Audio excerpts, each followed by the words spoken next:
मुख्यमंत्री देवेंद्र फडणवीसांच्या सरकारच्या वर्षपूर्तीच्या निमित्ताने सर्वसामान्यांची नेमकी काय प्रतिक्रिया आहे पाहूयात। ज्यावेळेस तुमची मेट्रो चालू झाली पुणे जिल्ह्यातून किंवा इकडून तिकडून रहदारीला ॲक्सिडेंट कमी व्हायला लागले बाकीचे आणि लोक मेट्रोने प्रवास चालू केला। लोकांनी मेट्रोने प्रवास चालू करून लोक एकदम सुरक्षित जिथं जायचं त्या ठिकाणी सुरक्षित जायचे।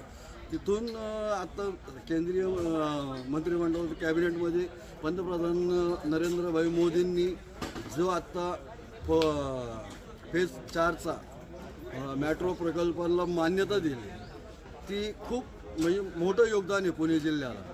आणि आता मेट्रो जी चालू व्हायची अजून पहिला टप्पा आहे, दुसरा टप्पा आहे, तो आत्तापर्यंत आपण निगडीपर्यंत नेलेली आहे मेट्रो। अशी इच्छा आहे की बाबा तिथून पुढं लोणावळ्यापर्यंत जाऊ अशी नागरिकांची अपेक्षा आहे, आमची अपेक्षा आहे।